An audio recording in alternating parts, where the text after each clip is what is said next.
Okay. What data do we have about alcohol? So I think this is a really good sort of overall, and this comes back to data collection study that was actually presented at San Antonio last December. And what these guys did at the Mayo Clinic, which is in America, was they looked at a survey that had been done on over 7,500 women that had been involved in their screening mammogram program. And what they did was they had a detailed questionnaire for all these women, and one of the things that they asked them was about alcohol intake. So what they ended up doing was they selected out 2,500 women who were actually found as a result of the screening mammogram to have cancer, and then over 5,000 who didn't have cancer. And so they very much tried to look at the age of the women, the ethnic group. It looked at mammography machines to make sure they were actually being detected at the same rates. And you can see that they actually ended up with a pretty sort of matched group of patients. So women were about 57 years of age, a lowish BMI, about a third were premenopausal younger women. And this was the sprinkling of alcohol intake. And this is standard drinks per day. So they did a good job having collected data on, over 7,500 patients to see that the cases of breast cancer were matched with those that didn't have cancer. And this is the salient result. Overall, and if you know anything about statistics, if you get a p-value which has a decimal place, a 0, and then another 0, you know this is a significant result, okay? So overall, as the drinking intake of women increased, so did significantly the risk of getting breast cancer. If they just picked the premenopausal women, and now look at this, instead of having 6,500 women, you've got about 1,600 women, so they're smaller numbers, and now you see it's a 0.13. So this is not statistically significant, but if you look at the figures, there's still a higher incidence of breast cancer occurring when women are drinking.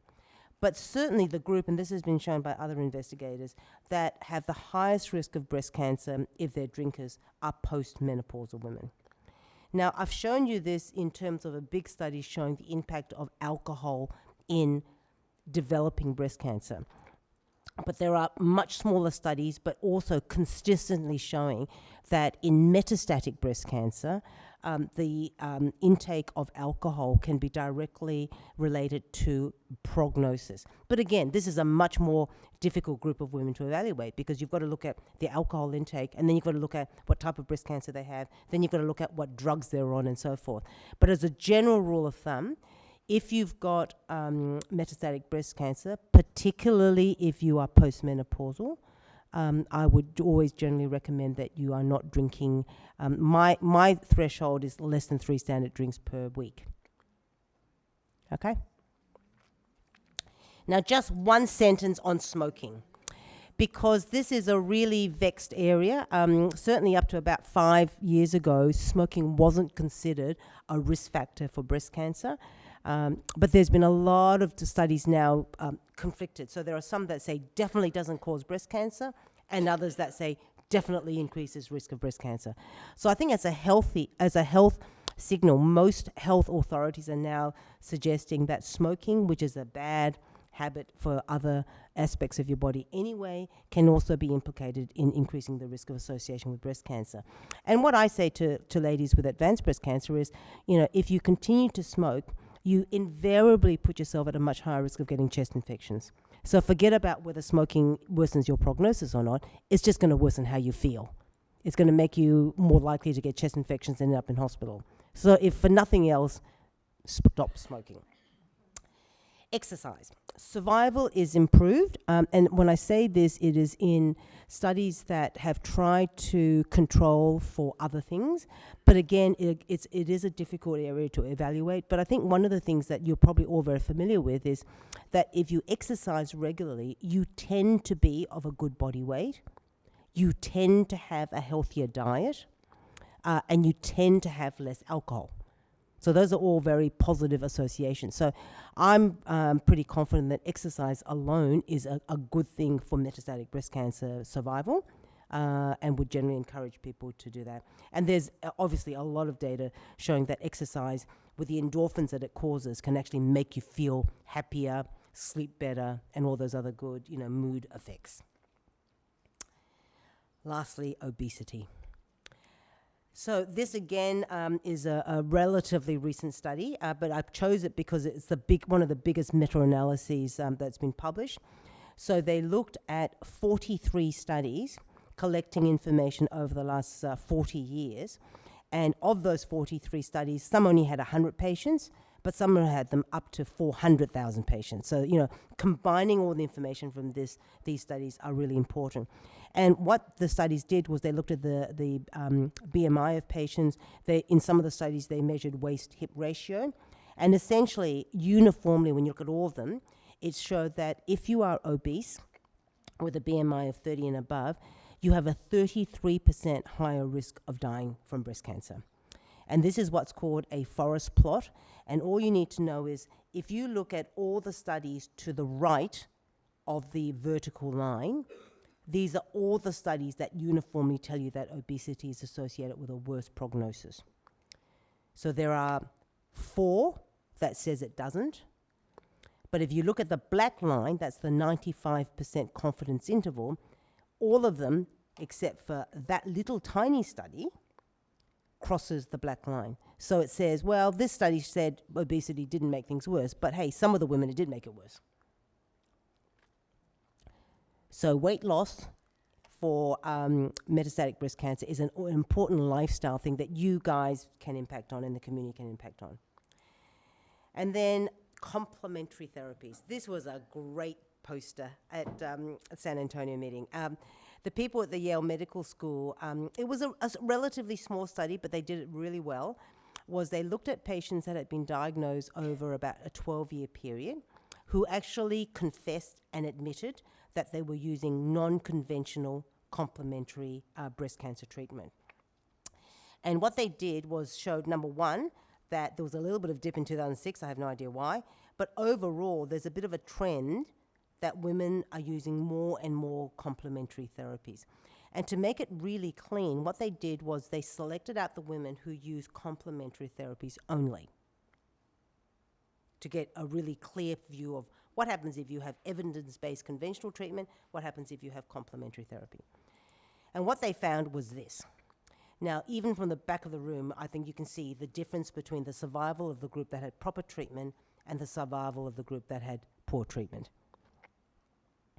And look at this, the P is so small, they can't even put zeros on it.